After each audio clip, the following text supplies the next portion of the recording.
विप्रागावस्य वेदाश्च तपाः सत्यं दमः समा श्रद्धा दया तितिक्षा च क्रतवश्च हरेस्तनु।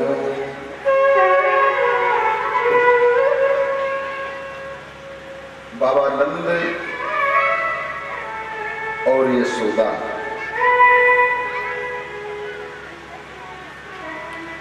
कि आज आनंद का ठिकाना नहीं। देखो, एक शब्द है सुख, एक शब्द है शांति और एक शब्द है आनंद।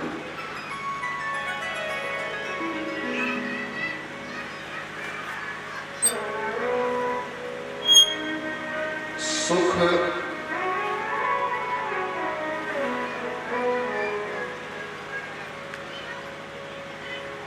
हमको जगत से मिलता है, शांति भगवान के भजन से मिलती है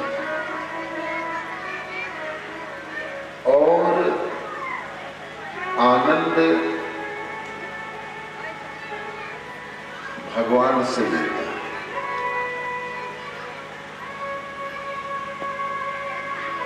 क्योंकि भगवान आनंदमय है। जो आनंद सिद्ध, राम कैसे है? आनंद सिद्ध सुख राशि। कृष्ण कैसे है? सच्चिदानंद रूप है। सुख मिलेगा हमको संसार से, शांति मिलेगी हमको भगवान के भजन से और आनंद मिलेगा हमको भगवान से। अब इसमें तो परिवर्तनशील है।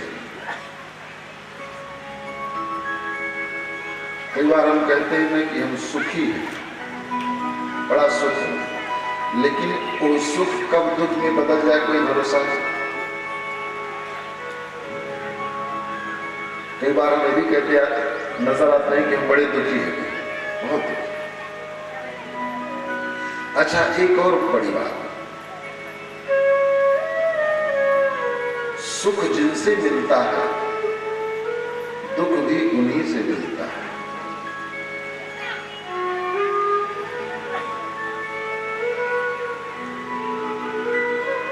और कई बार तो परायों के द्वारा दुख हम झेल जाते हैं, लेकिन अपनों के द्वारा जो दुख मिलता है कई बार हम ऐसा टूटते हैं कि उठकर खड़ा नहीं होता।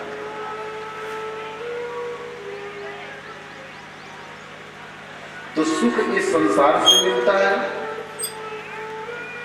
और संसार के द्वारा मिलने वाला सुख टिकाऊ है, लंबा समय उसका है, शॉर्ट पीरियड है। शांति मिलती है हमको भगवान के भजन से, लेकिन कभी कभी हम ये भी कहते नजर आते हैं, कभी कभी क्या मतलब शांति मिली है ये कहते बहुत कम नजर आते हैं, जीवन अशांत है ये कहते ज्यादा नजर आते हैं, हम सुखी हैं ये कहते एक आध बार नजर आते हैं, बहुत दुखी है ये कहते अनेकों बार नजर आते हैं।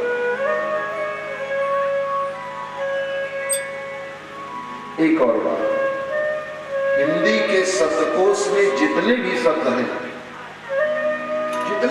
हैं, हर शब्द का विलोम है, हर शब्द का उल्टा शब्द, जितने भी शब्द हैं सबका विलोम मिलेगा। सुख का दुख, हानि का लाभ, जन्म का मौत, यश का अपयश, ऊपर का नीचे, अंदर का बाहर, जीवन का विलोम, मौत, अपना पराया।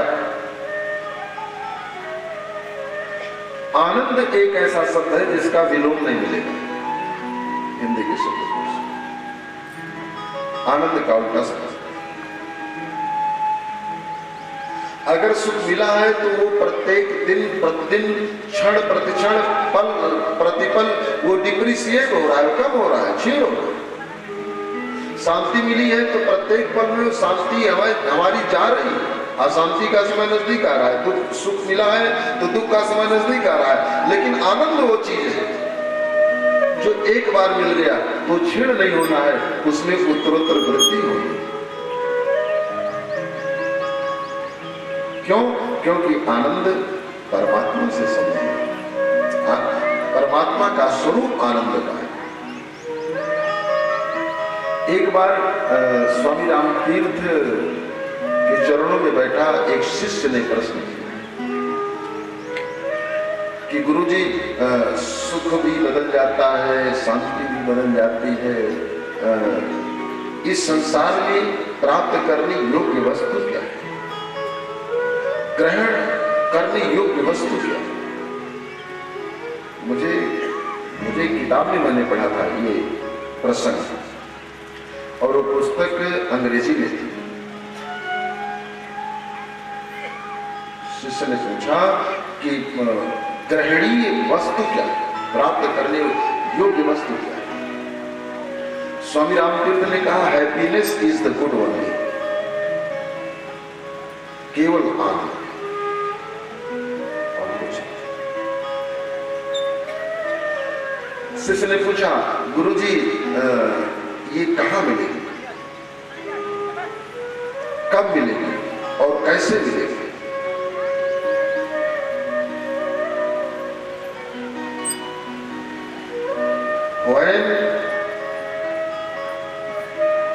Where and how? तो स्वामी रामतीर्थ ने कहा कि बेटा,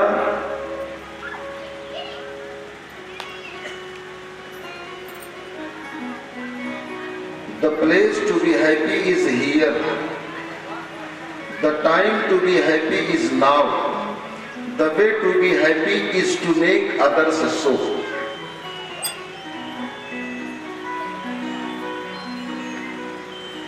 आनंद कहां मिलेगा? जगह की तलाश नहीं करनी है। आप जहां हैं, जिस स्थान पर हैं, जहां, वहीं आनंद मिलेगा। वहीं से आनंद को प्राप्त करना है, वहीं से आनंद को ग्रहण करना है।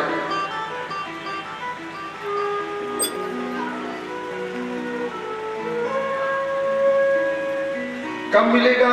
जिस समय आनंद की जिज्ञासा हो जाए, उसी क्षण। The time to be happy is now, इसी समय, अभी, जस्ट। कैसे मिलेगा? तब स्वामी जी ने कहा, the way to be happy is to make others so. अगर आप आनंद प्राप्त करना चाहते हैं तो सामने वाले को आनंद देना शुरू कर दीजिए, उसको आनंदित करना शुरू कर दीजिए। दुनिया के बाकी जितने पद पदार्थ हैं ये लेने से मिलते हैं, और आनंद वो चीज है जो दूसरे को देने से मिलता है। आप इसको ऐसे समझें, सपोज दैट कोई मजबूर व्यक्ति है, कोई परेशान व्यक्ति है, वो हेल्प चाहता है और आपने उसकी मदद कर दी, आपने उसकी हेल्प कर दी, आपकी मदद से उसकी परेशानी दूर हो गई।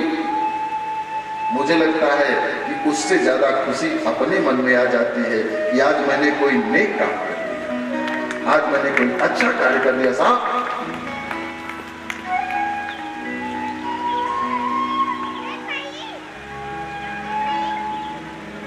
वो व्यक्ति जिसकी आपने मदद किया है, वो कई बार हम कहते हैं कि यार ये बड़ा स्वार्थी है, ये तो बड़ा कृतज्ञ है, नमक हराम। मत सोचो इसको, वो नमक हराम है, लेकिन वो नमक हराम नहीं।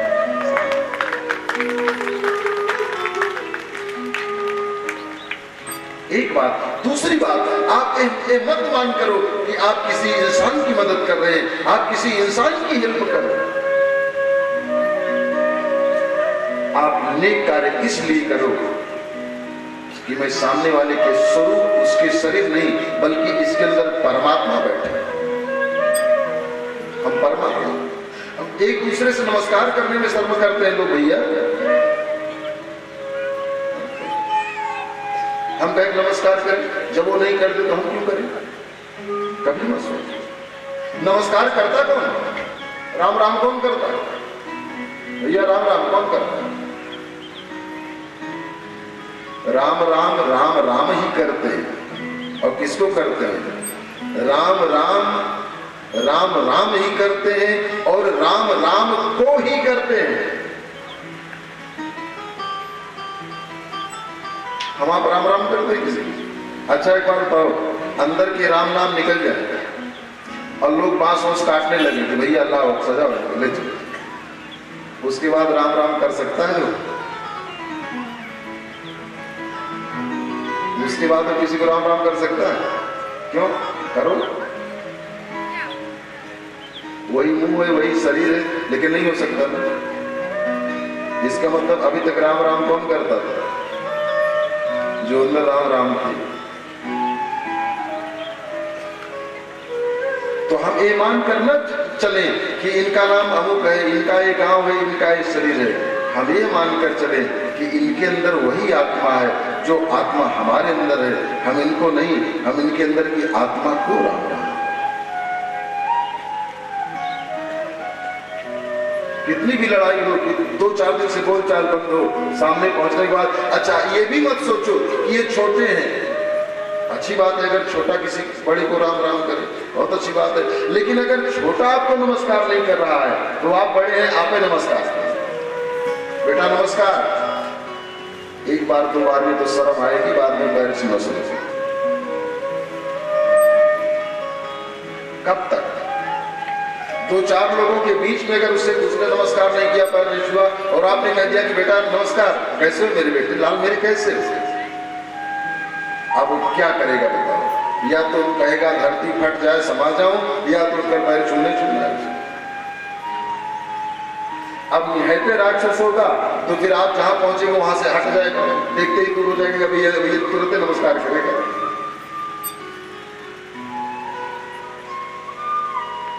तो मन में इस प्रकार की हमारे जीवन की दिनचर्या होनी चाहिए, इस प्रकार की सहजता और सरलता होनी चाहिए। ये सब आनंद प्राप्ति के मार्ग है। तो आनंद परमात्मा से। यही कारण है कि जब भगवान राम का जन्म हुआ, भगवान राम प्रकट हुए, तो वहां पर गोस्वामी जी को लिखना पड़ा कि परमानंद पूरी मन राजा, कहा बुलाई बजावहु। अभी तक शांति में जीवन था, अभी तक सुखमय जीवन था, लेकिन राम जी की उपलब्धि के बाद, राम जी के प्राप्ति के बाद महाराज दशरथ का जीवन कैसे हो गया? परमानंदमय हो गया। आज नंद भी आनंद में डूब गए, यशोदा भी आनंद में डूब गए।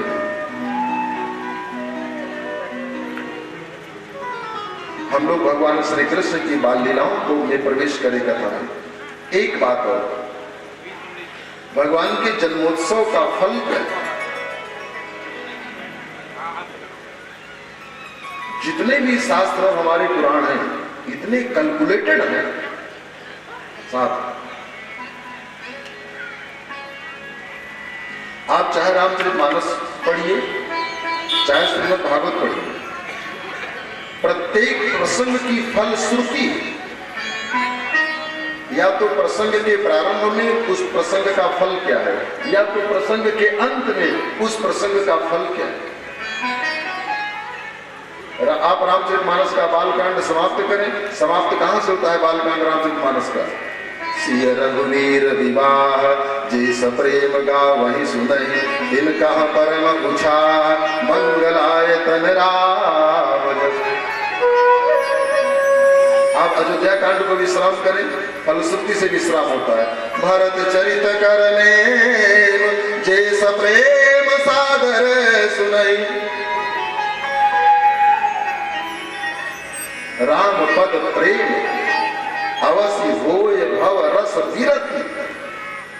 इसी प्रकार श्रीमद् भागवत के प्रत्येक प्रसंग की फलश्रुति है। इस प्रसंग को पढ़ने और सुनने का फल क्या होना चाहिए, रिजल्ट क्या होना चाहिए, परिणाम क्या होना चाहिए, और वो परिणाम मिल जाए तब समझना चाहिए कि हमने इस प्रसंग को सुना है या इस प्रसंग को पढ़ा है। अगर उस परिणाम की अनुभूति न हो तो समझ लो कि फिर हमने उस प्रसंग को न पढ़ा है न।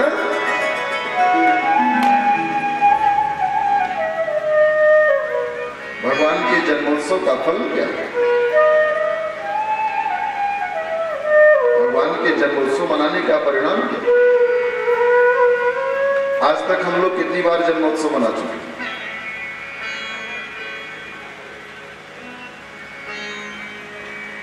भाई जन्माष्टमी को तो कम से कम मनाते ही मनाते हैं, वैष्णव है। तो जिंदगी जितने साल की हो गई उतनी जन्माष्टमी जोड़ लीजिए, और प्लस भागवत कथाओं में कहीं जाते हैं वहां मनाया जाता है, वहां भी शामिल होते हैं, वो एक्स्ट्रा हो गया, उसको भी ऐड कर लीजिए। पूरे भागवत को आप अवलोकन कीजिए, पढ़ें। अगर कहीं पर आपको मिल जाए कि ब्रजवासियों ने 2 बार कृष्ण जन्मोत्सव मनाया तो हमको भी दिखाएं।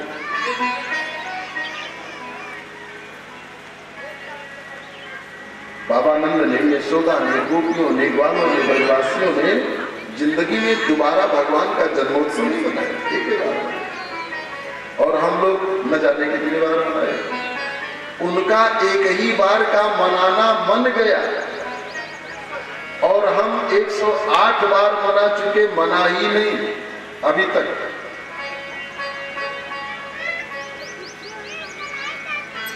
जन्मोत्सव का फल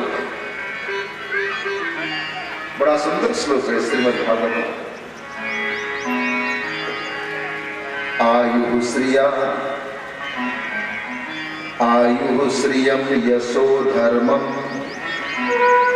लोकानाशिष एव च हन्ति श्रेयांसि सर्वाणि पुंसो महदतिक्रमः।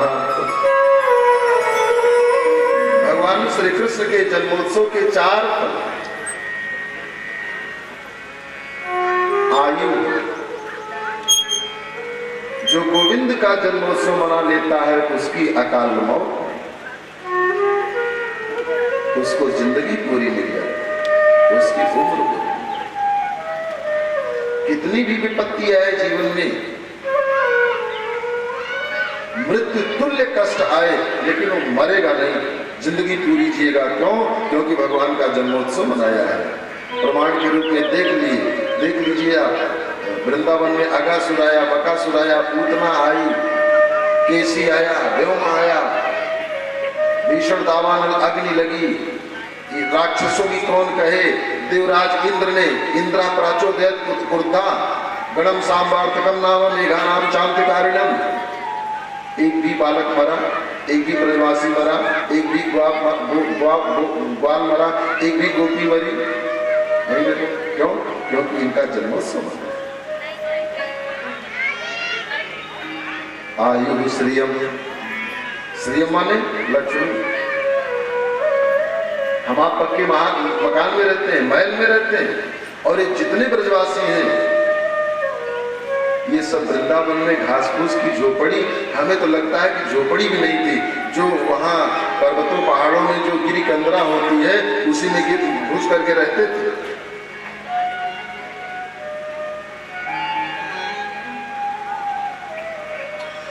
जो माठा बेचकर गुजारा करता हो, भगवान श्री कृष्ण स्वयं गाय चराते थे, वो कितने पैसे वाले होंगे बात विचार करते हैं।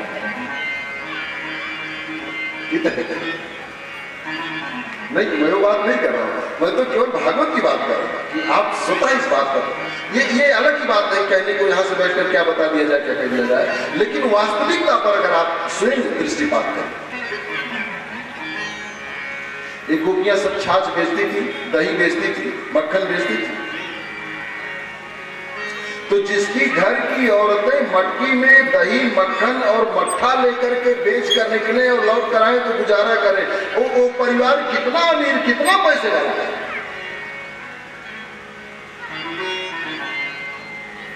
इसके बाद भी कोई भी गोपी अपने आप को, कोई भी ग्वाल अपने आप को गरीब नहीं समझता।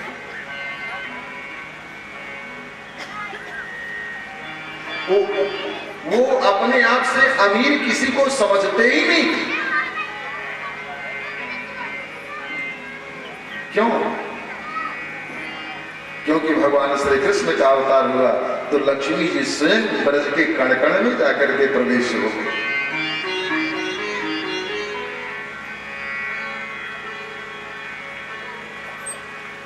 हमारो धन परम धन, उनको धन नहीं, उनको परम धन मिल गया।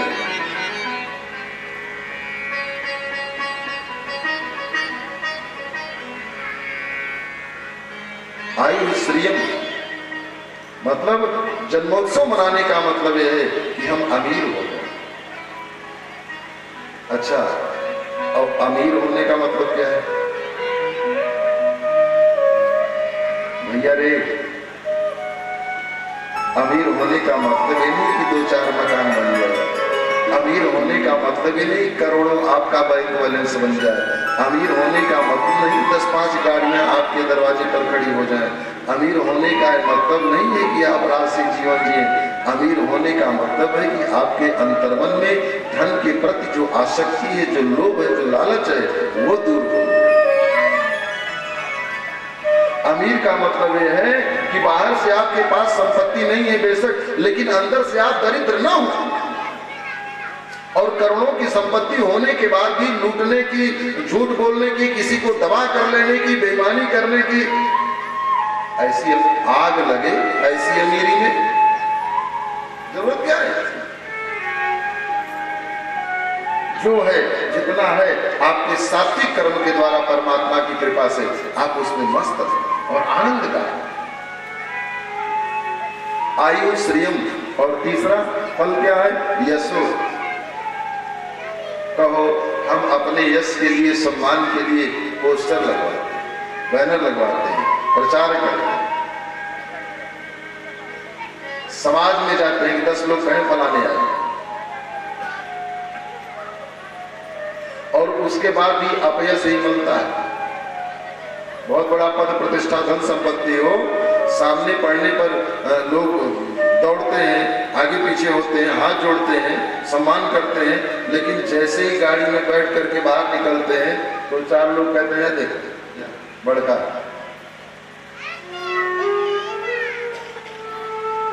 गलत कह रहे हो? ऐसे यश का क्या फायदा, ऐसे प्रशंसा की क्या फायदा? और उन ब्रजवासियों के यश का गान आज भी हो रहा है। कौन सा योगी, कौन सा? अरे भैया, जब भगवान सुखदेव जैसा परम योगी उनके यशों का गान किया तो दुनिया की हस्ती कौन है जो उनके यश के गान के बिना भागवत ही नहीं है। आयु श्रियम, यशो, और चौथा फल है धर्म। पूरा भागवत पढ़ो, कहीं लिखा है कि कोई तीर्थ यात्रा किए हैं, कहीं यज्ञ किए हैं। पढ़ो पूरा भागवत हिंदी वाला। कहीं लिखा है समाधि लगाए हो, माला लेके बैठे हो, आरती हवन की हो, पूरा उड़ाकर देखे, लेकिन धार्मिकता उनके जीवन में इतनी थी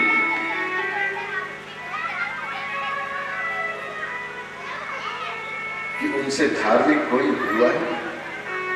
बताओ, भगवान जिसके साथ गाय चराएं, जिसके साथ बछड़ा चराएं, भगवान जिसका उच्छिष्ट खा ले, जिसका जूठा खा ले, जिसके साथ नंगे पर कहो गुल्ली डंडा खेले आ रहे भगवान, बताओ।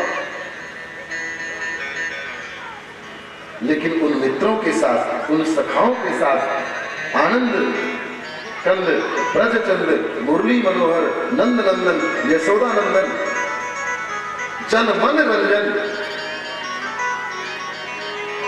क्रीड़ा करते, गेंद खेलते। तो ये 4 फल हैं भगवान के जन्मोत्सव। इन फल की अनुभूति हो जाए तब हमको समझना चाहिए कि हमने भी भगवान का जन्मोत्सव मनाया। और जब तक इन 4 फलों की अनुभूति न हो जाए, उपलब्धि न हो जाए, तब तक हमको ये मानना ही चाहिए कि हमने भगवान का जन्मोत्सव मनाया। लगे रहो, मनाते रहो, शायद कभी प्रभु की कृपा हो जाए, शायद कभी ईश्वर की कृपा हो जाए। श्री कृष्ण गोविंद हरे मुरारी, हे नाथ नारायण।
रास्ते में कौन मिली थी? ताड़का। ताड़का मतलब राम जी की लीला का प्रारंभ ताड़का से और कृष्ण की लीला का प्रारंभ पूतना से। अष्टमी की रात्रि में भगवान का जन्म हुआ। नवमी को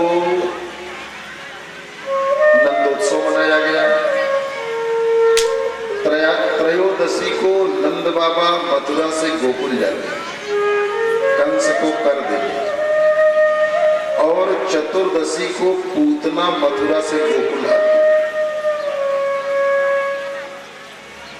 तो अष्टमी से लेकर चतुर्दशी तक कितने दिन हुए? अष्टमी 1, नवमी 2, दशमी 3, एकादशी 4, द्वादशी 5, त्रयोदशी 6 और चतुर्दशी। यानी उस दिन भगवान श्री कृष्ण केवल 7 दिन के थे। पूतना लीला जगह भगवान सुखदेव वर्णन करते हैं, बड़ा सुंदर। गोप गोकुल रक्षाया निरूप्य मथुराम गतः नंदः कंसस्य वार्षिक्यं करं दातुं कुरुदुः।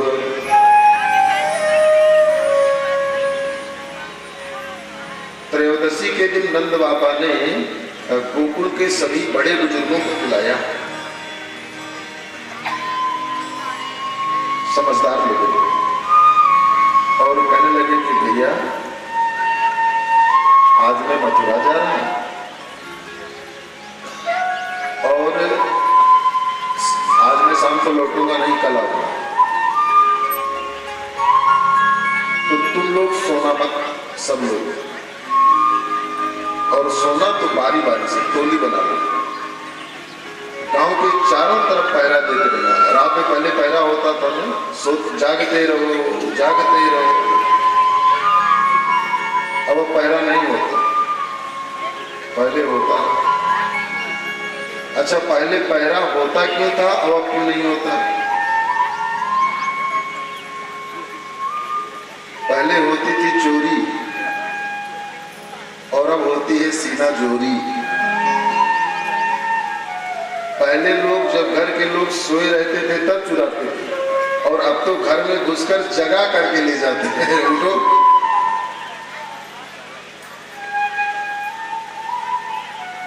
नंद बाबा ने कहा कि सब लोग सोना मत, और सोना तो बारी बारी सोना। सुरक्षा के दृष्टिकोण से पहरा देते रहना, जागते रहो जी जागते रहो जी जागते रहो। लोगों ने कहा ठीक है। बाबानंद ने स्नान किया, सुंदर पीली धोती पहनी, पीला ही कुर्ता पहना और पीले रंग की ही पगड़ी 5 मीटर वाली ऋषि। एक बढ़िया सी परात में उसमें पंचरत्न सजाया, हीरा, मूंगा, मोती, हुकरा, पन्ना, चांदी की छड़ी ली, और उस पंचरत्न से परिपूर्ण परात को सुंदर गोटेदार रुमाल से ढक लिया और लेकर चल पड़ी। गोप गोकुल रक्षायाम निरूप्य मथुराम गता नंदा कंसस्य वार्षिक्यम करत दातुम। कंस को कर देने के लिए बाबा नंद मथुरा पहुंचते हैं, महल में प्रवेश करते हैं, सिंहासन पर कंस विराजमान है, पंचरत्न से भरी परात कंस के सामने रख दिया और चरणों में झुक करके प्रणाम किया। कंस ने उसको हटाया, चद्दर के ऊपर के परास के जो रुमाला रखा था, और उसको जब पंच रत्न से परिपूर्ण देखा तो कंस ने कहा, बाबा आज तो विशेष सम्मान लेकर के आए। और नंद बाबा की तरफ देखा तो आज तो एक भी सफेद नहीं थे, सब हाँ एक एक जड़ तक काले की हुई थी, ऊपर की भी नीचे की। हेलमेट स्टैचू अलग से लगा था, कहीं से ढीला न हो, टाइट रहे। यानी 75 वाले नंद बाबा 25 वाले को फेल कर रहे थे। कंस ने कहा, बाबा क्या बात है, आज तो आप भेंट भी विशेष लेकर आए हो और लग ही नहीं रहे कि आप। तो नंद बाबा ने बड़े विनीत भाव में निवेदन किया, महाराज आप सबके आशीर्वाद से, भगवान की कृपा से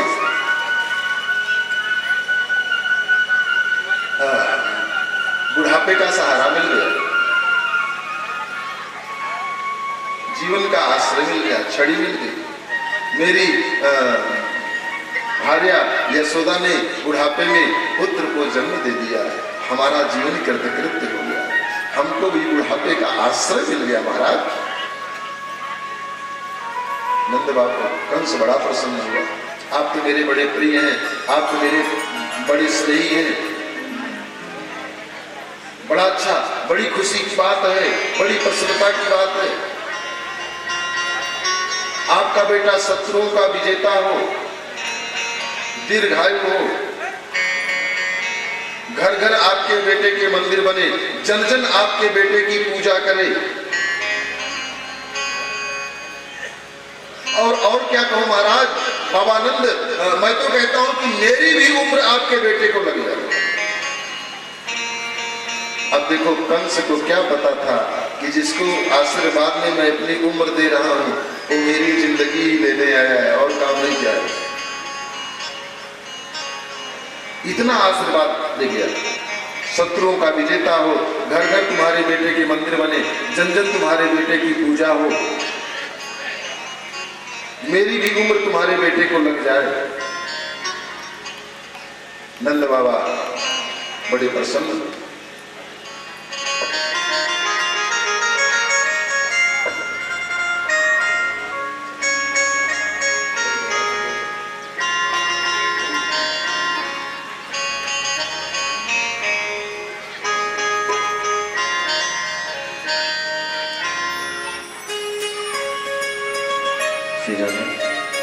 बड़े सौभाग्य की बात है इस परिवार के लिए कि हमारे बीच में श्री भजन चाचा जी का पदार्पण हुआ। गुरुदेव भगवान की ओर से आशीर्वाद, सभी लोग का सेवा करते हैं इनके सम्मान में। गुरुदेव भगवान की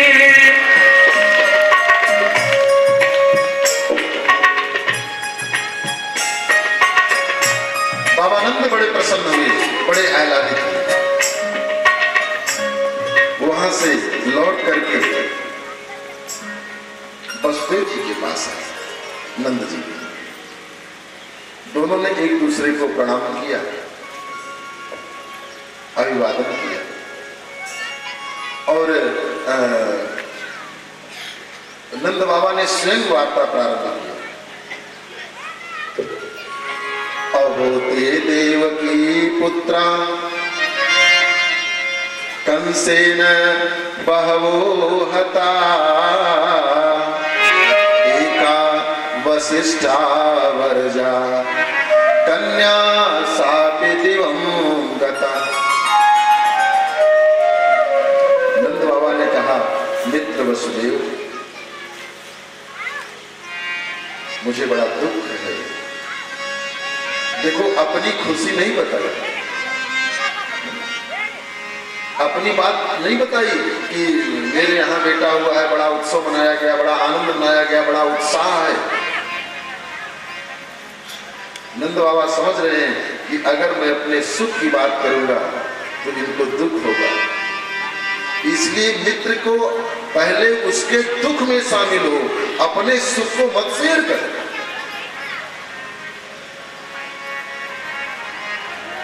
नंद बाबा ने कहा, अहो ते देव की पुत्रा कंसे न बहोहता एका वशिष्ठा वर्जा कन्या सापी दिवंगता। बड़ी दुख की बात है, दुष्ट कंस ने बहन देवकी के कई संतानों की हत्या कर। हमने सुना अंत में देवकी ने बेटी को जन्म दिया था, दया नहीं आई उस दुष्ट को, उस बेटी को भी मार दिया। वसुदेव कहते हैं, बाबा नंद छोड़ो हमारे जीवन का, वो तो जैसे तैसे चल ही रहा है, लेकिन मुझे बड़ी प्रसन्नता है कि बुढ़ापे में आपको बेटा मिल गया।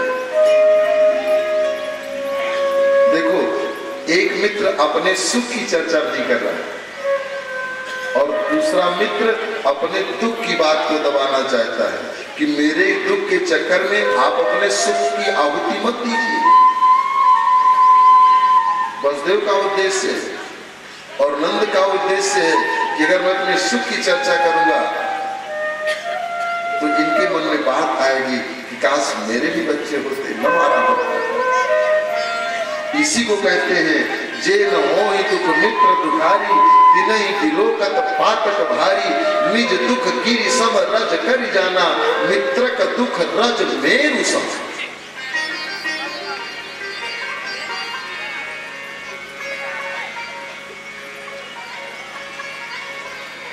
रुकने का मन नहीं है नंद बाबा का रात्रि में, मन तो उनका लगा है गोकुल में, लेकिन सोच रहे हैं अगर मैं चला जाऊंगा तो वसुदेव यही सोचेंगे कि एक फॉर्मेलिटी, औपचारिकता। देखो, दुख के समय में घंटे 2 घंटे मेरे पास बैठने की फुर्सत नहीं। एक आध बार वसुदेव ने संकेत भी किया कि आपको रुकना नहीं चाहिए, लेकिन उसके बाद भी नंद ने सोचा नहीं, आज मुझे जाना नहीं चाहिए। रात्रि वहीं रुक गई। प्रातः काल हुआ, वसुदेव जी वहां से आते उससे पहले कंस ने पूतना को भेजा। कंसेन प्रहिता घोरा पूतना बाल घातनी, शिशूंस्रचार निघ्नन्ति पुरग्राम प्रजादिषु। कंसेन प्रहिता घोरा साखे चरई कर दो, आकाशगामी उड़ करके आई। कंस को ये माया के द्वारा सूचना मिल गई थी कि तेरे काल का अवतार हो गया। कंस बड़ा परेशान था, बड़ा विक्षिप्त था। मेरा काल पता कैसे चलेगी कौन सा बालक मेरा काल। पूतना ने कहा बिल्कुल मत घबराओ। कंस ने कहा बहन कैसे? पूतना ने कहा कि जितने बालक हैं सबको मारो, उसी में एक वो भी जाएगा।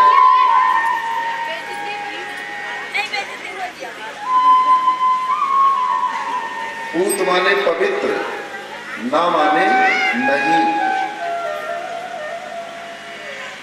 जो पवित्र नहीं है वो पूतना है, जो अपवित्र है वो पूतना है। पूतना माने अज्ञान, पूतना माने द्वेष। पूतना आती कब है? चतुर्दशी को। चतुर्दशी माने 14, यानी पूतना का निवास हमारे शरीर के 14 स्थानों पर होगा। 5 ज्ञानेंद्रियां, 5 कर्मेंद्रियां, अंतःकरण चतुष्टय, मन बुद्धि चित्त और अहंकार, 5 5 10 4। इन 14 स्थानों पर अज्ञान का ठिकाना होता है। इन 14 स्थानों पर पूतना का वास होता है। इसलिए इन 14 स्थानों का शोधन करते रहना चाहिए।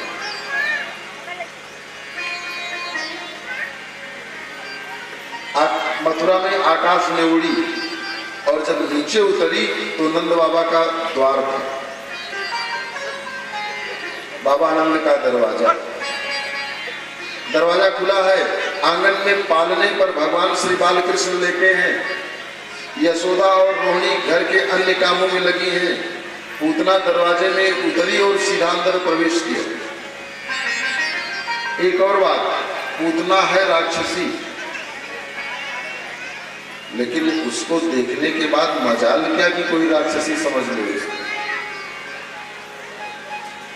वो तो ब्रह्माणी, रुद्राणी और कमलानी को भी फेल करती हुई है। इतना सज धज कर, इतना श्रृंगार कर। ताम केश बंध व्यतिशक्त मल्लिका बृहन्नितम बस्तन कृच्छ मध्यमाम सुवाससम कंपित कर्ण भूषण दिशो लसते कुंतल मंडिता। ताम के संबंध व्यतिशक्त मल्लिका, वो है तो राक्षसी, लेकिन राक्षसियों के बाल बिखरे होते हैं, उड़ते हुए होते हैं। वो बालों को संवार करके आई, सजा करके आई, केश बंद बांध करके। व्यतिशक्ति मल्लिका बृहन्नितम बस्तल कृच्छ मध्यमाम सुवासम कंपित कर्ण भूषण त्रिशो लसत कुंडल मंडिताना। सुंदर लाल रंग की साड़ी, बिल्कुल झीनी झीनी, जिसमें से अंग प्रत्यंग दिख रहे हैं। पहनो लो पहनो, दोनों बराबर है। अद्भुत स्वरूप।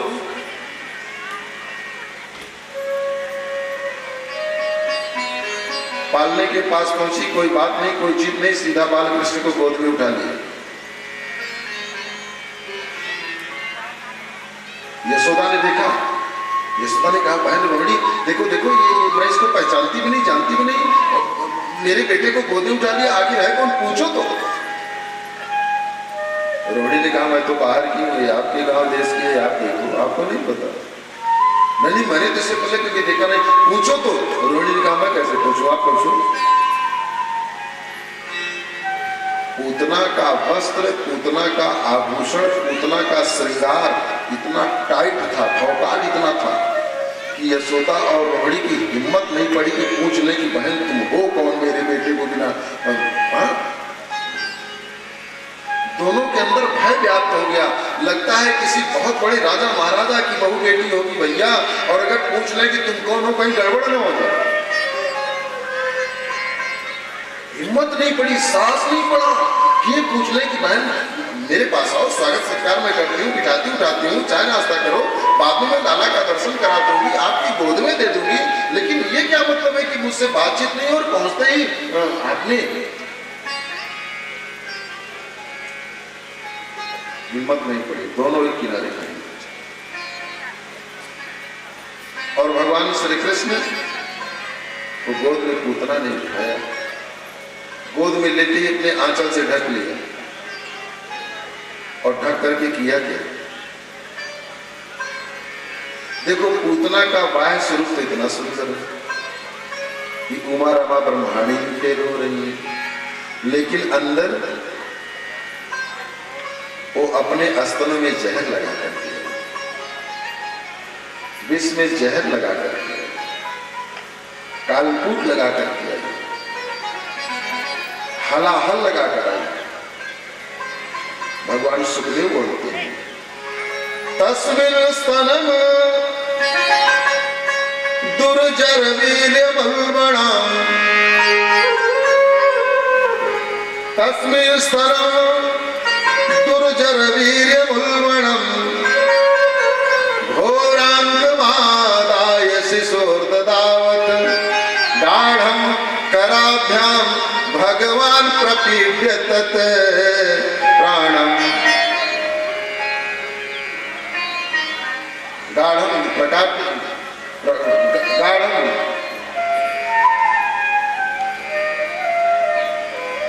भगवान प्रपीड्य तत्, गाढ़म कराभ्याम भगवान प्रपीड्य तत् प्राणई समम क्रोध समन निरोध तस्मिन स्तनम दुर्जर वीर मुलवणम।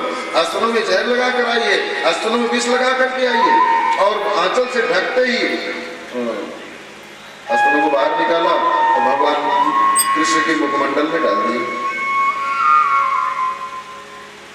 और धन्य है श्रीमान जी, मना भी नहीं, इधर उधर मुंह भी नहीं किया, बोले आने। और जब मुखमंडल में स्तनों को डाल दिया तो भी भगवान ने पीना नहीं प्रारंभ किया, अभी कुछ किया क्या, धीरे से गाढ़म कराभ्याम, कर माने हाथ, गाढ़म माने प्रगाढ़ता से, मजबूती से दोनों हाथ। अच्छा, कुछ बच्चों का स्वभाव भी होता है, अभी भी बाल स्वभाव है कि जब माता बालक को गोद में लेकर स्तनपान कराने लगती है तो कुछ बच्चे हाथों से पकड़ लेते हैं। और पकड़ा कैसे, मजबूती से, गाढ़म कराभ्याम, प्रगाढ़ता से, मजबूती से, ताकि छुड़ा न सके। और जब मजबूती से दोनों हाथों से एकदम पकड़ लिया तब भगवान प्रपीड्य तत्, अब भगवान ने पीना शुरू किया। और पीना क्या शुरू किया, प्राणई ही समम, क्रोध समन निरूपित, पूतना के प्राण को पीने लगे। पूतना तू जीने के काबिल नहीं, मैंने गलती की तुझे जिंदगी दे दी, तू मुझे चाहे पिलाना। पगली, बालक तो भगवान का स्वरूप होता, बालक भगवान का स्वरूप। हमारे यहाँ का तो संस्कार है, हमारे यहाँ की तो प्रथा है कि अगर दुश्मन का भी छोटा बच्चा मिल जाए तो लोग कहते हैं भैया बाप से दुश्मनी है, ये तो भगवान का रूप है, बाल रूप भगवान का रूप है। और तू साक्षात भगवान को भी भगवान मानने को राजी नहीं।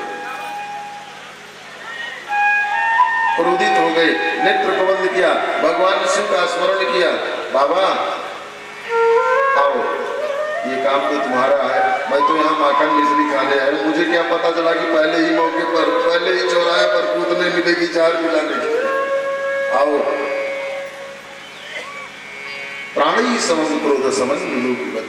और जब प्राण निकालने लगे भगवान पूतना का, प्राण खींचने लगे तो असह्य वेदना शरीर, मरते समय कितना दुख होता है, जनमत मरत दुसाधित हो गई।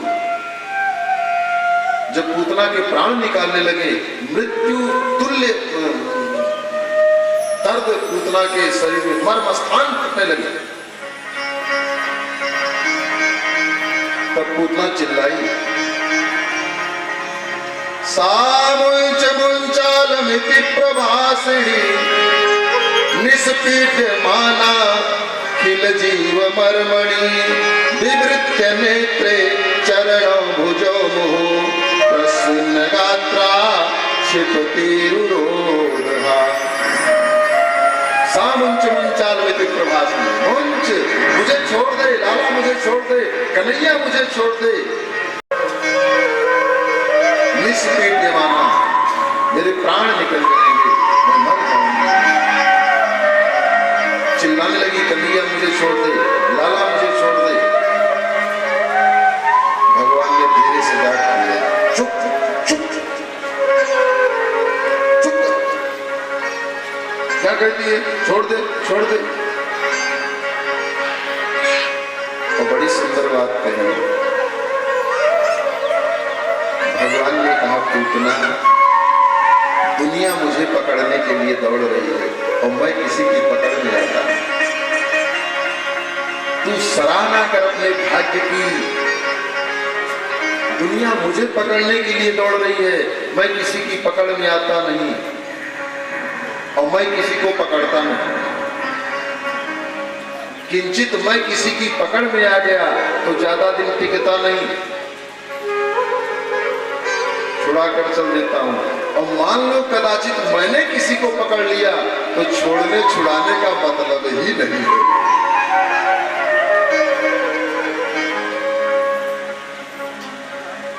एक और बात, पूतना मासी मैं छोटा सा हूँ 7 दिन का, अभी तो यशोदा माता ने मुझे पकड़ने सिखाया है, मैं छोड़ना जानता ही नहीं। हाँ, अगर तू छुड़ा सकती है तो छुड़ा ले, चली जा। और बात बिल्कुल ठीक है। इसको हम लोग साधारण जीवन में देखें, कई बार हमारी माताएं बहनें बच्चों को दूध पिलाने बैठती, 2 मिनट 4 मिनट, अब बच्चा तो इतना बालक छोटा सा, माँ का प्रेम, बालक कभी स्तनों से मुंह हटाता है नहीं। 10-20 मिनट के बाद माता ही नाराज होकर के खींच खांच के 2 घंटा से चिचोरा था, अब चलो बैठा हम का काम करें।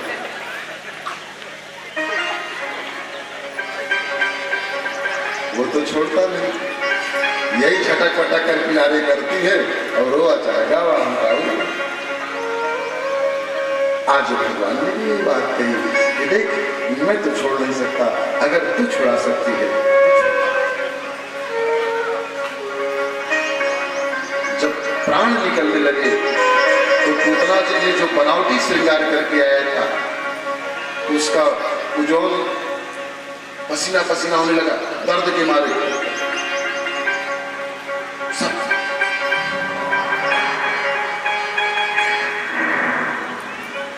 बनावटी स्वरूप निकल गया, राक्षसी के रूप में प्राण निकल गए तो विराट राक्षसी पूतना का स्वरूप धड़ाम से जमीन पर गिर गया। बहुत जोर से आवाज हुई,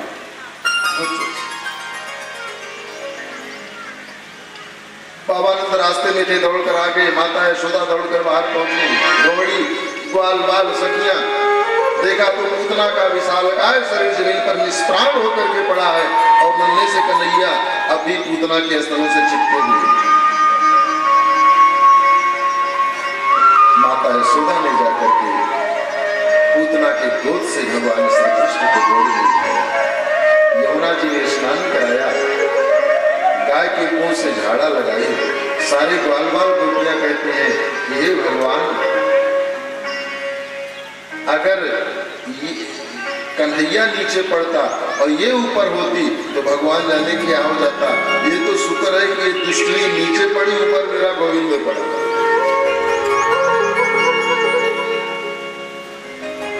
पूतना के शरीर को इतना विशालकाय था कि ग्वाल वालों ने कुल्हाड़ी से अंग अंग काट करके ले गए यमुना के किनारे और चिता बनाकर रखकर दाह संस्कार किया उसके लिए। देखो चमड़ियां जलती हैं, शरीर जलता है, कुछ भी जलता है तो उसमें से दुर्गंध आती है, लेकिन पूतना का 100 जला तो दुर्गंध नहीं आई, उसमें केसर कस्तूरी की सुगंध है। अब यहाँ पर परीक्षित ने निवेदन किया कि गुरुजी पूतना राक्षसी के शरीर से सुगंध। भगवान सुखदेव ने कहा, बोले राक्षसी के शरीर से जहां दुर्गंध आनी चाहिए वहां सुगंध आई। भगवान सुखदेव ने कहा, पूतना राक्षसी जरूर थी लेकिन अब वो राक्षसी रह नहीं गई। भगवान श्री कृष्ण सन्मुख होई जीव मोई जबहि जन्म कोटि अघनासहि। भगवान तो कहते हैं कि इन किन प्रकारेण तू मेरे सम्मुख हो जा, एक बार मेरे समक्ष हो जा, एक बार मेरे सम्मुख हो जा।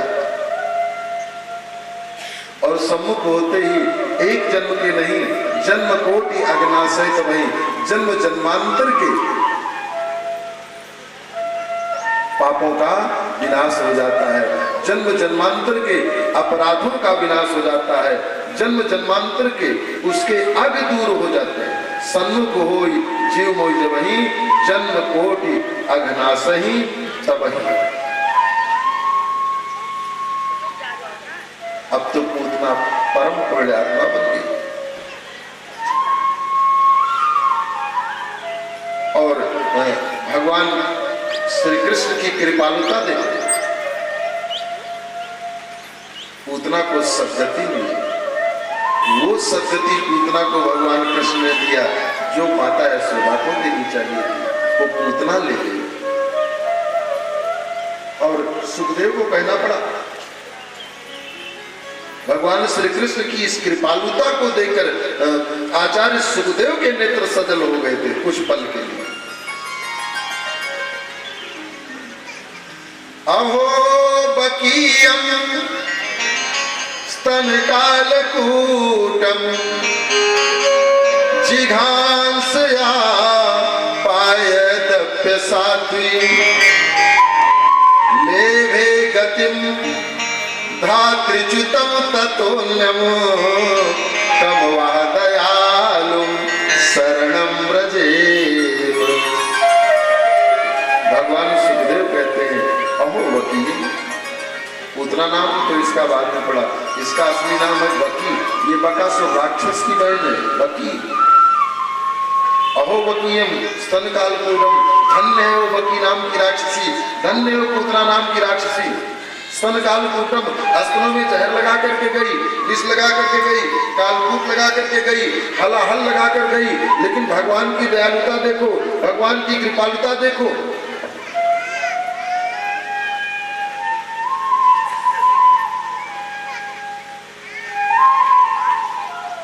लेभे गतिम धात्रिच्युतम ततोन्यम, उसको वो सदगति दिया जो धाय को देना चाहिए, जो माँ को देना चाहिए। भगवान सुखदेव कहते हैं कि परीक्षित कम वह दयालु शरणम व्रजेम, कृष्ण जैसा दयालु कौन होगा, कृष्ण जैसा कृपालु कौन होगा, कृष्ण जैसा करुणावान कौन होगा।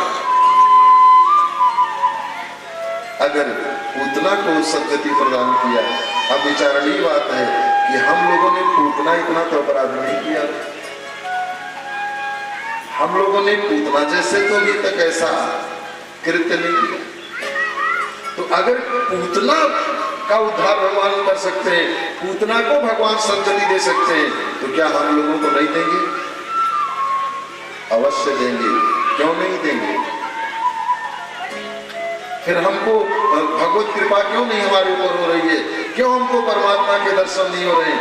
इसलिए कि पूतना जो भी थी, जैसी भी थी, वो मथुरा जैसे साम्राज्य के सुख को छोड़ करके गोकुल में आई, नंद बाबा के यहाँ जो ग्वाले थे, और हम लोग भगवान की तरफ एक कदम चलने को राजी थे।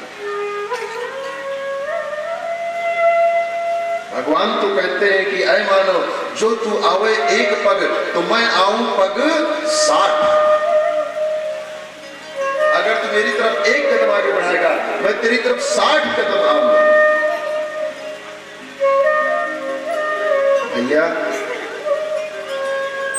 बाप दादा की जिंदगी हमारो सब घर से घूर घूर से घर इतने में बीत जाए। अच्छा, एक बहुत बड़ी सुंदर बात है। एक बार कहीं सम्मेलन चल रहा था, वहां पर कई संत आए थे, सब 10-15 मिनट आधे दिन के प्रवचन करते थे। तो बाद में हम सब लोग बैठकर आपस में ऐसे वार्ता करते थे। तो एक महात्मा ने बड़ी सुंदर बात, ऐसे कुछ चर्चा हो रही थी, कुछ मैंने कहा, तो उन्होंने कहा मधुर जी घूर जानते हो? तो हमने कहा महाराज मैं घूर नहीं जानता हूं, अमेरिका से आया हूं क्या?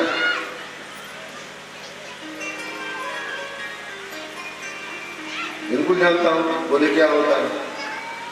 अरे हमने कहा घर के बाहर थोड़ी दूर पर घूर बनाया जाता है, गड्ढा खोद करके, कोई बगीचा उसमें या कोई बाहर जगह हो उसमें किया जाता है। हम तो घर का पूरा करकट, गाय भैंस का गोबर वोबर ले जाकर उसमें फेंकते हैं और क्या करते हैं। बोले अच्छा घूर की विशेषता? हमने कहा बिल्कुल विशेषता है। क्या विशेषता है? हमने कहा 1 साल में उसमें खाद पास एकत्रित होती है, बाद में फिर निकाल कर खेत में डाला जाता है अनाज की वृद्धि के लिए, उत्पत्ति के लिए। बोले बेकार है, कुछ नहीं जाना आपने। हमने कहा क्यों, गलत कह रहा हूँ क्या? बोले इसकी विशेषता दूसरी है। हमने कहा क्या विशेषता है? बोले घूर वो है जो कभी भरता नहीं, भरने से पहले खाली कर दिया जाता है। घर और घूर कभी भरता नहीं, और बात बिल्कुल ठीक है। घर में चाहे इतना ले, बाहर मिल जाए तो फिर ले आवा जाए, चाहे बेकारे पड़ा रहे, सड़ते रहे, छोड़ा जाए तो न घर भरे न घूर भरे। और इसी घर और घूर को भरने में हमारे पिताजी चले गए, दादा चले गए, बाबा चले गए, परदादा चले गए, उसी में हम लोग अपनी जिंदगी को बना लक्ष्य से बचाने के लिए। कमोह दयालु शरणा ब्रजेम, कमोह दयालु शरणम ब्रजेम। कृष्ण जैसा दयालु कौन हो सकता है? कृष्ण जैसा कृपालु कौन हो सकता है? इसलिए रे मन कृष्ण को भज। घर की, परिवार की, समाज की, संसार की जिम्मेदारियों का निर्वाह करते हुए उस तरफ भी यात्रा। इसीलिए पहले कहा जाता था कि चौथे पल जाई नृप कानन। चौथी अवस्था में राजा लोग घर परिवार को छोड़ करके भगवान के सम्मुख होने का प्रयास करते थे, उस यात्रा पर निकलते थे। इसका यही उद्देश्य है। और आज हम लोग निकलते नहीं हैं, मरने के बाद निकाले जाते हैं जबरदस्ती।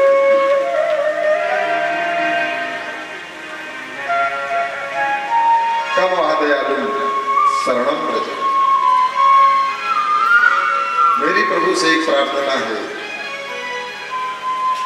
कि मेरे प्राण जब भी निकले कथा करते करते, और कोई मांग नहीं, और कोई इच्छा नहीं। कहीं न कहीं ऐसे सत्संग हो रहा हो, चलो 7वां दिन हो, आरती खत्म हो और यही आपके सम्मुख बैठे बैठे सन्मुख हो जीव जन्म कोटि अविनाशी। भगवान सुखदेव कहते हैं कम दयालु शरणम ब्रजेम। कृष्ण के जैसा दयालु को, उनके जैसा कृपालु को, उनके जैसा कर्मा ध्यान को।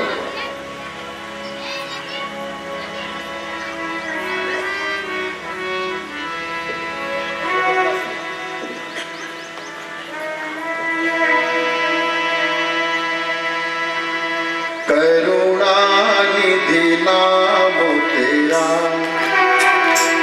करुणानिधि नाम तेरा, करुणा बरसा जाओ, करुणानिधि नाम तेरा, करुणानिधि नाम तेरा।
पिला जाओ, करुणा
मेरे मोहन करुणानिधि नाम तेरा।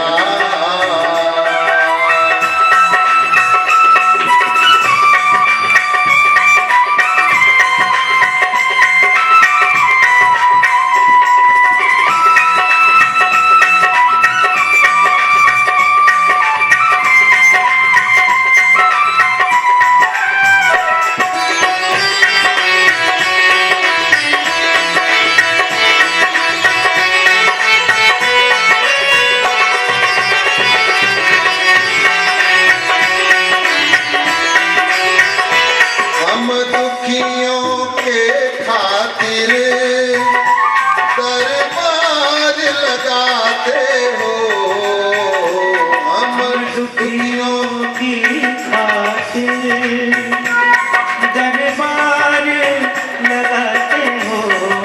जो हार के आता है उसको अपनाते हो, जो हार के आता है उसको अपनाते हो। हारा हुआ प्राणी हूँ, हारा हुआ प्राणी हूँ, मेरा साथ निभा जाओ, करुणानिधि नाम तेरा करुणा बरसा जाओ। करुणानिधि नाम तेरा।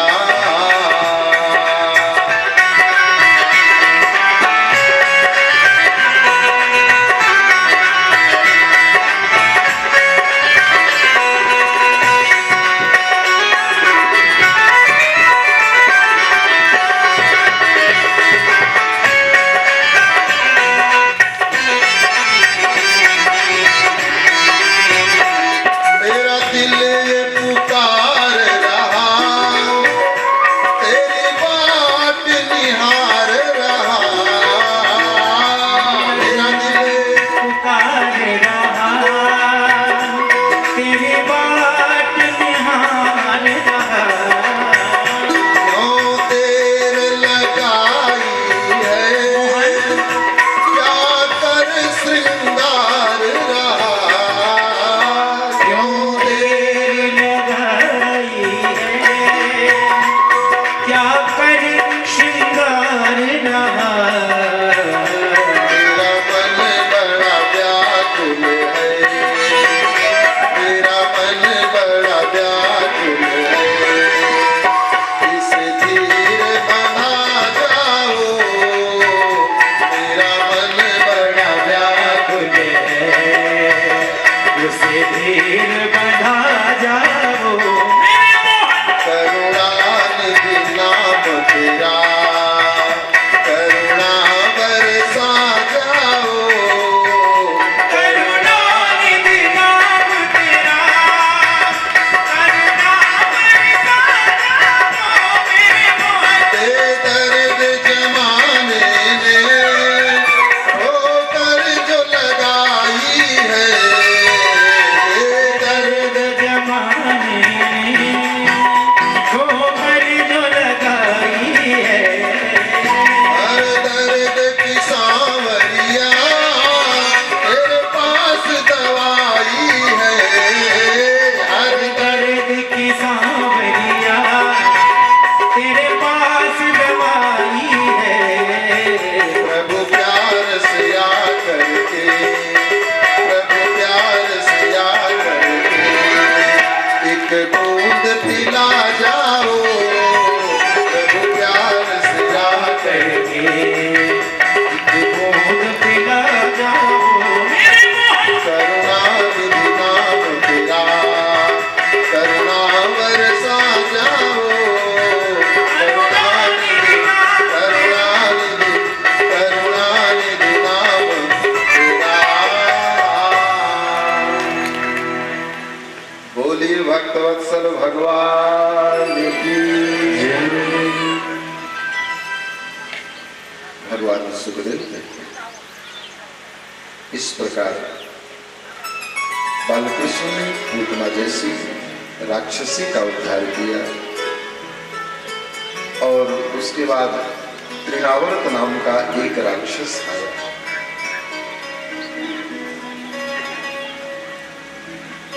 उसका भी उद्धार भगवान श्री बालकृष्ण ने किया।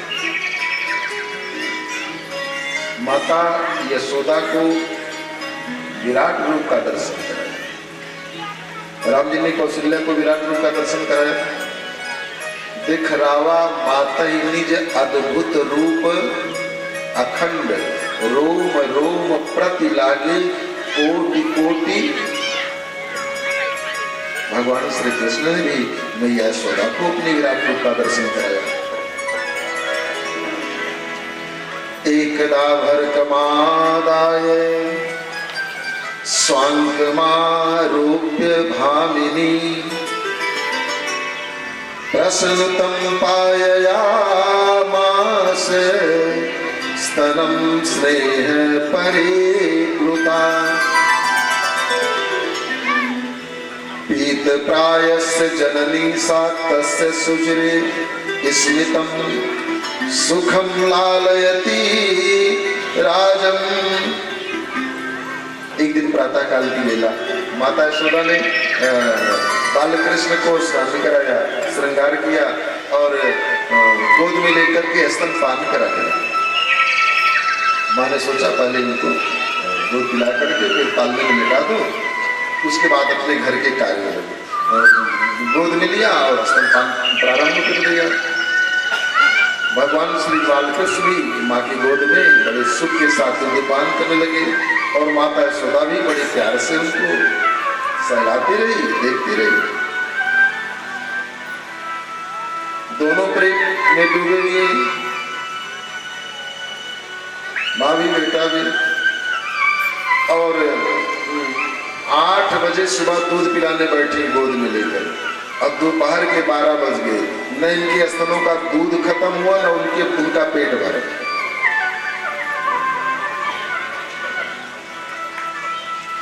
इनके स्तनों में दूध बढ़ता जा रहा है और श्रीमान जी स्तनों के पेट में भूख बढ़ता।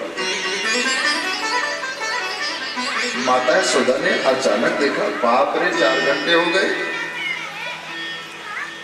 अभी तक देखा तो अभी भूखे हैं और इधर देखा तो दूध की कमी नहीं। माँ ने कहा, हे भगवान, ये कितना दूध पी गया होगा इतनी देर में, बीमार तो होने होगा पक्का है। और जल्दी से हटाए, हमको तो होश ही नहीं रहा।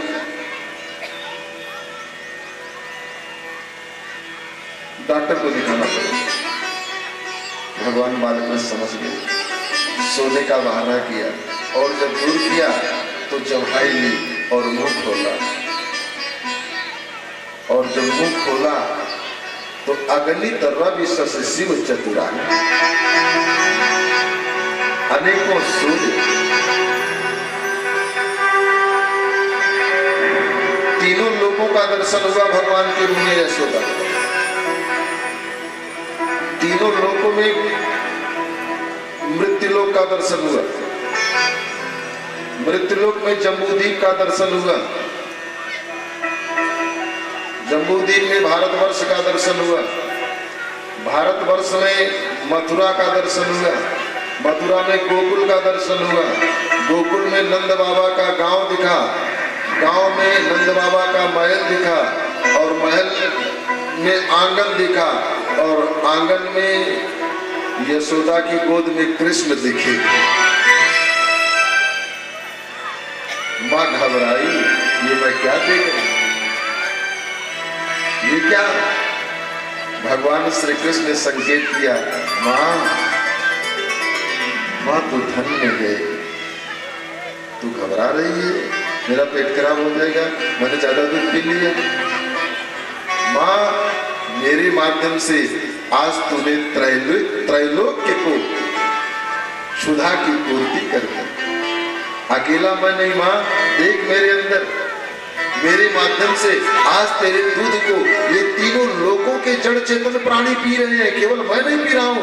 मां, आज तूने त्रैलोक्य की भूख को दूर कर दिया।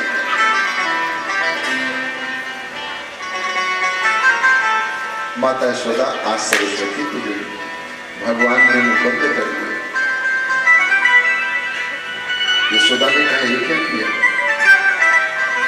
बोले मां तू इस योग्य थी। यशोदा ने कहा लेकिन नहीं, मैं उस रूप का स्मरण नहीं करूंगा। अगर मैं उस रूप को याद रखूंगी तो तुम्हारे अंदर भगवान देखूंगी।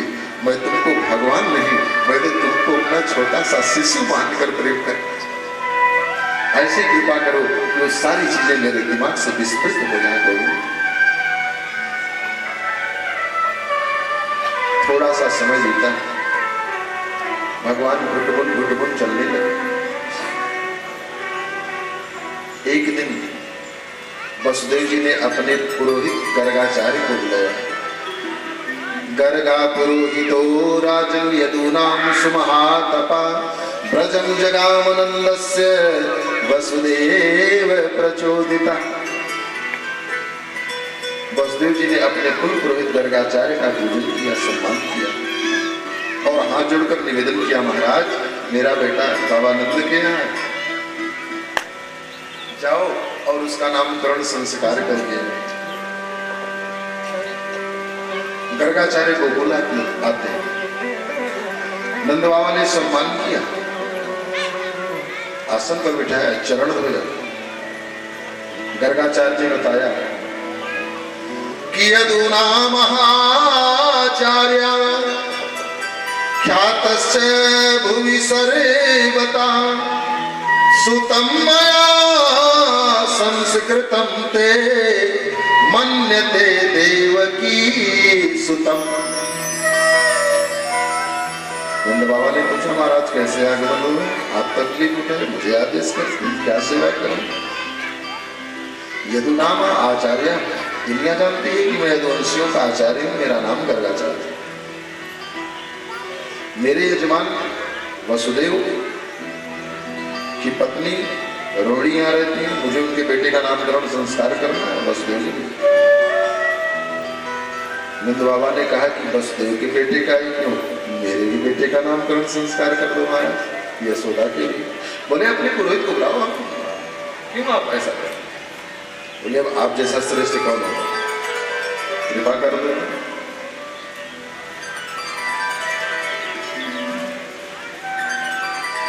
यशोदा और रोहिणी बालकों को गोद में लेकर के गौरी गणेश नवग्रह का पूजन कराया और गर्गाचार्य ने नामकरण संस्कार किए दोनों बालकों। अयम ही रोहिणी पुत्रो रमैन सुहृदो गुणे आख्यास्ते राम इति बलाधिक्यात् बलम विदु। रोहिणी की गोद में जो बालक है इनका नाम बलराम होगा। हलधर होगा, संकर्षण होगा, राम होगा। और कृष्ण की गोद में जो बालक है, यशोदा की गोद में जो बालक है, आसन वर्णास्त्रयोस्य, इसका तो अनेकों होता है।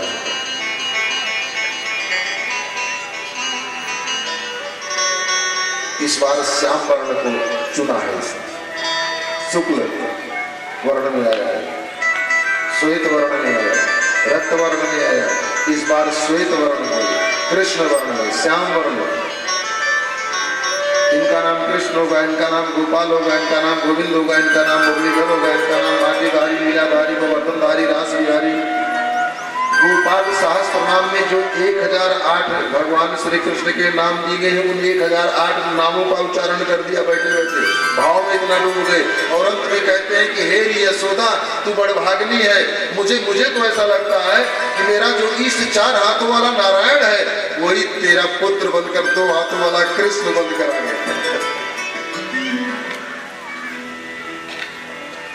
यशोदा ने कहा ना बाबा 4 हाथ वाला नारायण नहीं, मेरा 2 हाथ वाला। 4 हाथ वाला कहाँ से है, 2 हाथ वाला। तब तक धीरे से गोविंद ने कहा कि भैया ठीक कह रहे हैं। ठीक कैसे कह रहे हैं? ये कह रहे हैं नारायण, मैं नारायण हूं। नारायण कहाँ से हो गया? नारायण के 4 हाथ है, शंख चक्र गदा पद्म। धीरे से कान में बोले 4 हाथ वाला बनकर दिखाऊं। 2 हाथ में सके, एक बार माता यशोदा ने सोचा कह दूं कि दिखा चार हाथ वाला, लेकिन फिर घबराई, इसका कोई भरोसा भी नहीं है, अगर खुदा न खास्ता बन गया तो मुसीबत बढ़ जाएगी। चुप चुप चुप चुप चुप चुप तू दो हाथ वाला ही ठीक है, ऐसे ही बढ़िया मुझे सुन लग गई। सम्मान किया माता यशोदा ने और प्रेम पूर्वक गर्गाचार्य को विदा किया, दान दक्षिणा से परिपूर्ण। बड़े हो गए भगवान श्री बालकृष्ण, मित्रों के साथ अब तो गलियों में खेलने के लिए जाने लगे, बाहर निकलने लगे सखाओं के साथ।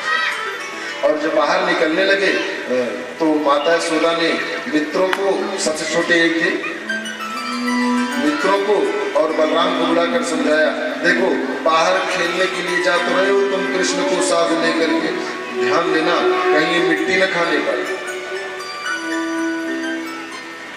पहले बच्चे मिट्टी बहुत खाते थे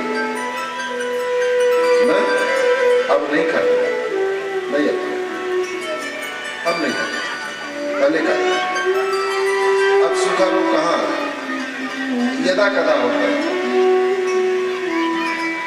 अब बच्चे मिट्टी, पहली बात तो मिट्टी, जब तक बच्चे घर में मिट्टी नहीं, सब पक्के हो गए हैं आंगन बाहर। और एक और कारण और था, ये मामला जेनेटिक होता था। पहले नहीं सब तो हड्डियां खपरा चबा लेते हैं, जौने पावे तौने।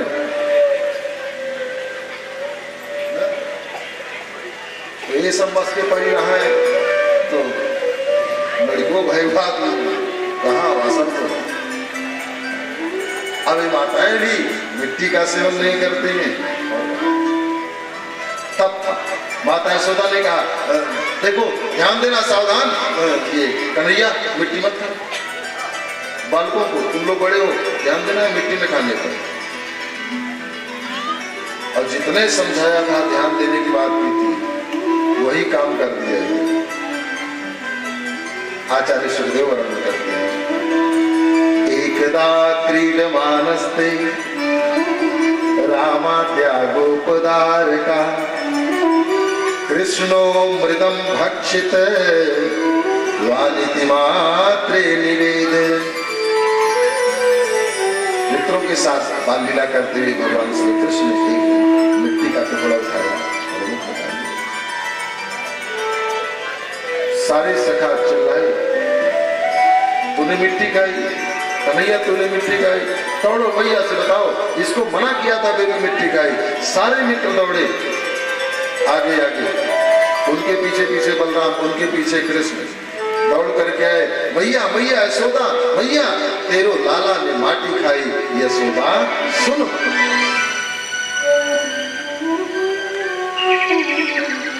माता यशोदा ने कान पकड़ा, क्यों रे तनुआ, अरे मिट्टी के मना किया था तभी मिट्टी खाई, मनी इतना मना किया था तुझे, तूने मिट्टी खाई। भगवान ने कहा, मां कान छोड़ तभी बात सुन। क्या सुनना? ना हम भक्षित्वानम, मां मैंने मिट्टी नहीं खाई ना हम भक्षित। और तेरे जो सखा बोले, भैया सब छोड़, ना हम भक्षित्वानम सर्वे मिथ्याभिशंसिना। ये सब झूठ बोल रहे हैं, ये सब झूठ बोल रहे हैं। हाँ, ये 20 सखा 20 के 20 झूठ बोल रहे हैं। हाँ, तू अकेला सच बोल रहा है। हाँ भैया, तुझे विश्वास नहीं हो रहा है? बोले विश्वास तो नहीं हो रहा है। एक दो नाराज होते तो होते, 20 क्या पड़ी है झूठ बोलने की। तो किसने कहा भैया तुझे विश्वास नहीं हो रहा है? नहीं विश्वास नहीं हो रहा है तो कोई बात नहीं, रुक मैं मुंह खोल देता हूँ और तू देख ले, मिट्टी कहने की लगी होनी चाहिए। ना हम भक्षितवानम सर्वे मिथ्याभिशंसिना, यदि सत्य गिरिस्तर ही समक्षम पश्य में मुखम। देख ले, मेरे मुंह में तो लगी होगी, पता चल जाएगा मैं सही बोल रहा हूँ। यशोदा ने कहा, रुक रुक रुक रुक, मुंह बंद रख, खोलियो मत मुंह, बिल्कुल नहीं खोलना। माता यशोदा को याद आया कि एक बार दूध पिलाते समय मुंह खोला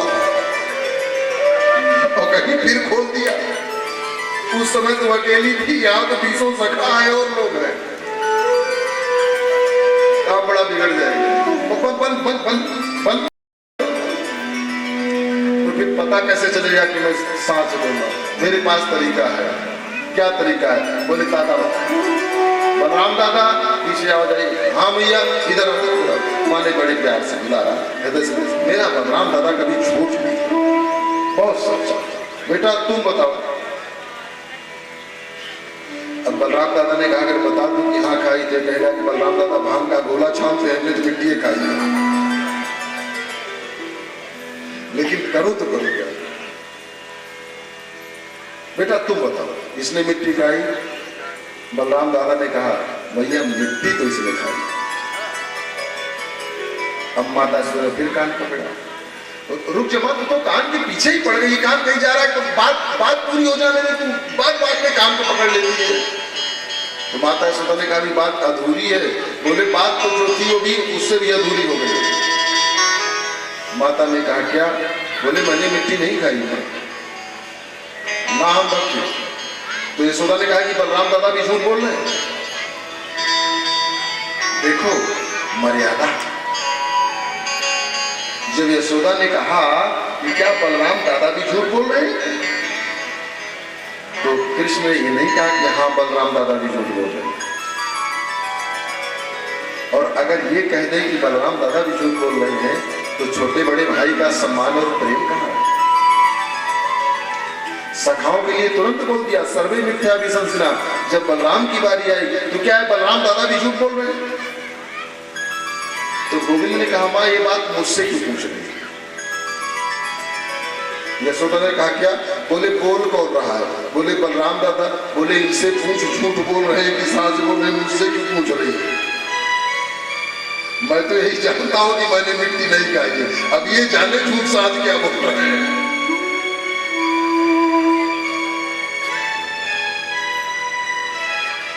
यशोदा ने कहा ना, कान पकड़ लिया। बोले अब तू झूठ बोल रहा है, ये साच बोल रहा है। यशोदा मतलब एक मिनट जमा, तू कान रुक, बात पूरी हो जाने दी। यशोदा माता ने कहा बात पूरी हो गई, मुझे कुछ सुनने नहीं है। गोविंद ने कहा अच्छा एक बात पूछ लूं माता। फिर कान दोनों पकड़ लेगा। एक बात। माता यशोदा ने कहा क्या? देखो मैंने प्रारंभ में निवेदन किया कि भगवान की बाल लीला को बाल लीला मत समझना, ऐश्वर्य लीला समझना, ब्रह्म लीला समझना, परमात्मा लीला समझना। भगवान ने कहा मां एक बात पूछो। यशोदा ने कहा पूछो। गोविंद ने कहा मेरे 20 सखाओं ने कहा कि इसने मिट्टी खाई है, और मैंने अकेले ने कहा कि ना हम भक्षित मैंने नहीं खाई। तो तूने मेरी बात मानी और इन 20 सखाओं को प्यारे कर दिए, कोई बात नहीं। लेकिन एक बलराम ने कहा कि मिट्टी खाई है, तो तूने मुझे झूठा मान लिया। मैं जानना चाहता हूं कि मेरे इन 20 सखाओं में ऐसे दुर्गुण क्या है जिनके कारण तूने 20 को अनदेखा कर दिया, और बलराम दादा में ऐसे सद्गुण क्या है जिसके कारण तूने एक को मान लिया और मुझे झूठा कर दिया। देखिए कितनी गूढ़ बात। अगर कृष्ण भगवान है तो माता यशोदा भी कोई साधारण नहीं है जिसके यहां भगवान को जाकर बाल लीला करनी। अब अभी तक की जो वार्ता थी वो बलराम मित्रों और ग्वाल बाल गोपियां जो एकत्रित थी, कृष्ण यशोदा सबके लिए सामान्य थी। लेकिन अब जो वार्ता हो रही है ये केवल यशोदा और कृष्ण के बीच में हो रही है। उसने कहा मां क्यों?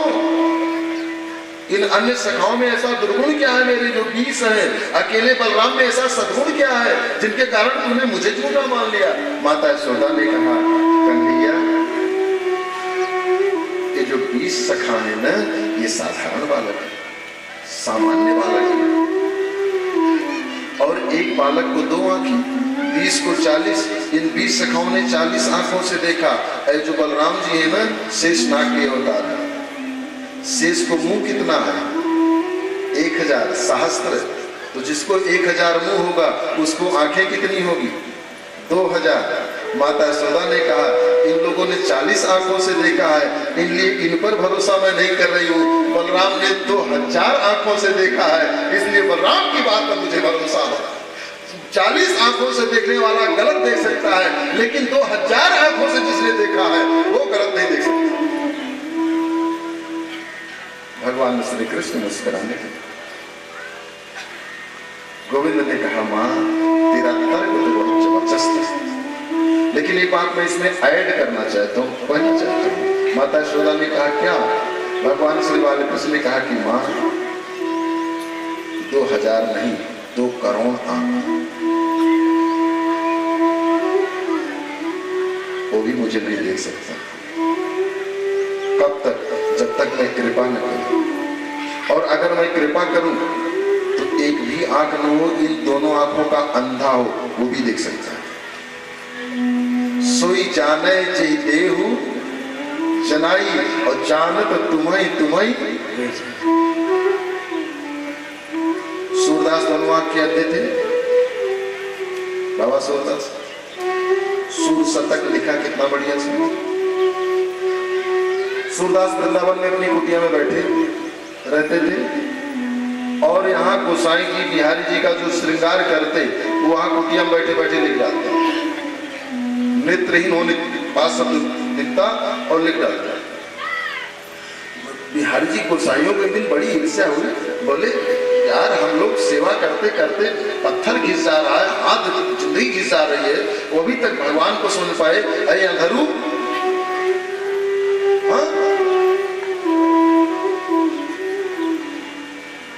जो कपड़ा पहना हो वही रंग लिख डालते हैं, जो श्रृंगार करो वही लिख डालते हैं। भगवान जाने वहां से बैठ कर क्या देख लेता है। एक दिन सारे गोसाई नाराज हुए, भगवान बिहारी जी को उठाया, स्नान कराया, कपड़ा पहनाया, लंगोटी भी नहीं पाई, पहना आधा ताश लिखे, कराए श्रृंगार, और उसमें 2-3-4 दिन चला होते चले देखा जाए तो आज क्या कर रहा। सूरदास से कुटिया में आए तो बाबा की कापी नीचे रखी है, हाथ में कलम, ऐसे किए बैठे, कुछ लिख नहीं। बाबा जय श्री कृष्णा, आओ भैया, जय श्री कृष्णा, जय श्री कृष्णा। पद बनकर तैयार हो गया? नहीं, अभी तो नहीं बना, शुरुआत नहीं किया। क्यों? लिखो आज ठाकुर जी का श्रृंगार कैसा है। आहा, धन्य है प्रभु। सूरदास की देखनी चल गई और चेहरे पर मुस्कान आ गई। गोविंद आज आप, क्या बात है, क्या इच्छा है? आज हरि देखियो नंगम नंगा। पद रचना प्रारंभ कर दिया, आज हरि देखियो नंगम नंगा। गोसाई लोग माथा पीटते लौटे। भगवान श्री कृष्ण कहते हैं अगर मैं कृपा कर दूं तो दोनों नेत्रों का अंधा भी मुझे देख सकता है मां, और अगर मैं कृपा न करूं तो 2000 आंख क्या है, 2 करोड़ आंख किसी के हो वो भी नहीं देख सकते, संभव नहीं है। और मां मैंने मिट्टी नहीं खाई है, फिर मैंने ब्रज रज खाया। मिट्टी नहीं, मैंने ब्रज रज खाया। ब्रज की मिट्टी साधारण, अपने अयोध्या की मिट्टी साधारण मिट्टी नहीं, मिट्टी तो साधारण अपने पूरे भारत देश की नहीं है साथ। चंदन है इस देश की माटी, तपोभूमि हर ग्राम है, हर माता देवी की प्रतिमा, बच्चा बच्चा राम है। हर माता देवी की प्रतिमा, बच्चा बच्चा राम है। चंदन है इस देश की माटी, तपोभूमि हर ग्राम है। चंदन है इस देश की माटी, तपोभूमि हर ग्राम है। हर माता देवी की प्रतिमा, बच्चा बच्चा राम है। हर माता देवी की प्रतिमा, बच्चा बच्चा राम है। ये हमारे भारत का संस्कार है, जहाँ की माताओं को, जहाँ की बहनों को सीता स्वरूपा कहा जाता है। आप सब सीता स्वरूपा, आप सब लक्ष्मी स्वरूपा हैं, आप सब सती स्वरूपा हैं। जब नवरात्रा व्रत रखते हैं छोटी छोटी बालिकाओं को भोजन कराते हैं, बुलाकर उनके पूजन के बिना, उनके भोजन के बिना, उनके दक्षिणा के बिना 9 दिन का नवरात्र ही नहीं पूरा होगा। और जब कन्यादान करते हैं तब भी जो मंत्र बोला जाता है, पुरोहित मंत्र बोलते हैं कन्यादान के समय, इमाम लक्ष्मी स्वरूपा इमाम कन्याम। और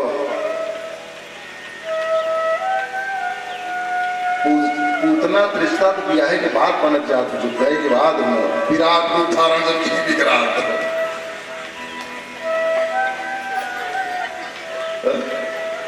पहले तो अच्छा, छोटे बालक को भी ये बाल भगवान है लिया, छोटे बालक को बाल भगवान। अघासुर बकासुर तो जवान भाई बात बना जाता नहीं। परमात्मा ने जिस स्वरूप में हमको भेजा है, हम अपने उस स्वरूप को बनाए रखें, अपनी उस दिव्यता को मेंटेन, अपने उस भाव को बनाए रखें। बाहर हम लोग जाते हैं तो अयोध्या की मिट्टी मंगाते हैं, बहुत सी जगहों पर गुरुजी अयोध्या जाना हो तो वहां से मिट्टी लेके आओ, और तो यहाँ से मिट्टी ले जाकर के, जब अयोध्या से मिट्टी ले जाकर के देते हैं तो उसको लोग मंदिर में रखते हैं, मंदिर में पूजा करते हैं, उसकी उसी का तिलक लगाते हैं। तो ब्रज की मिट्टी मिट्टी नहीं है, अवध की मिट्टी मिट्टी नहीं है, ब्रज का रज रज नहीं है, अवध का रज रज नहीं है। ये तो रसो ऐसा रस है, जहां पर भगवान के चरण पड़े हो,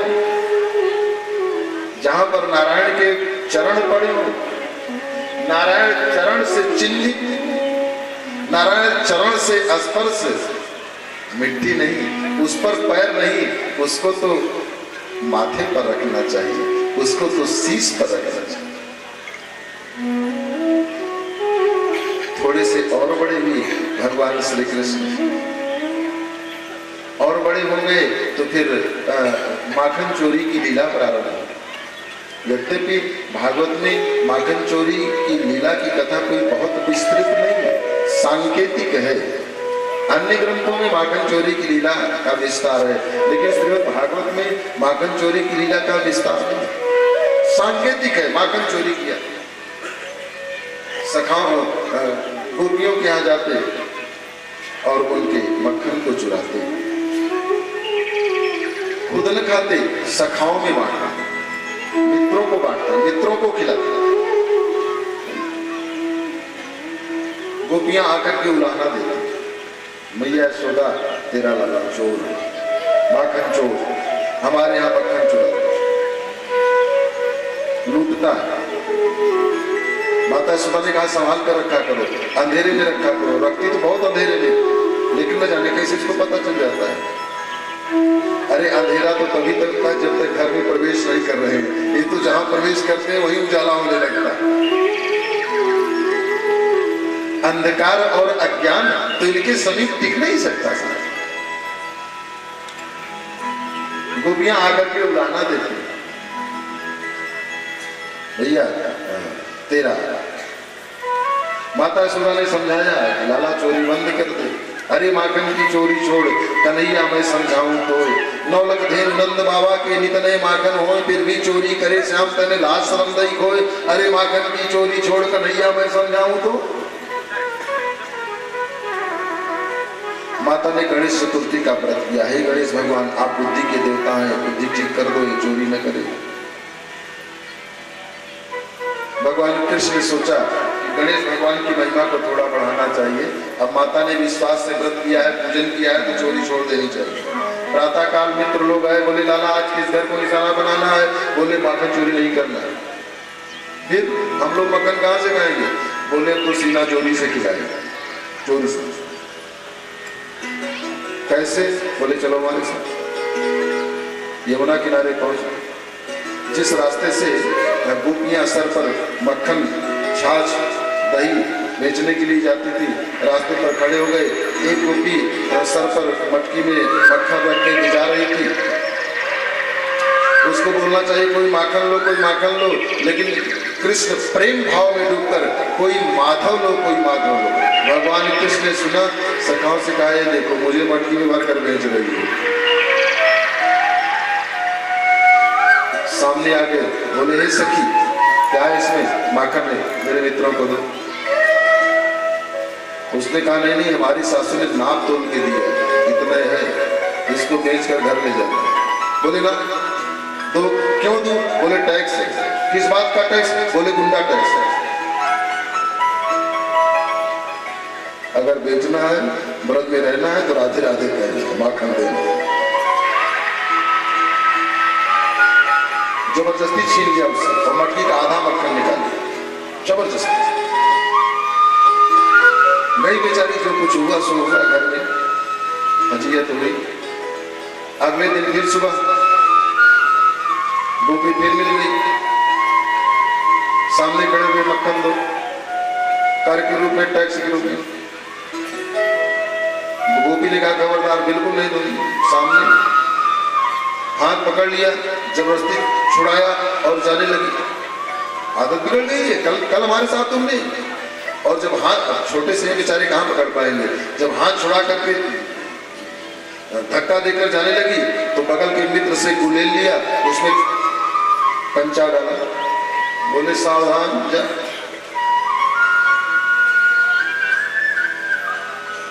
गोपी पीछे देखा, अरे बाबा रुक रुक रुक, ऐसा ना करिए लाला। गोपी कहने लगी, कान्हा रोकी ले गुलेलिया, फूट गई है गगरी।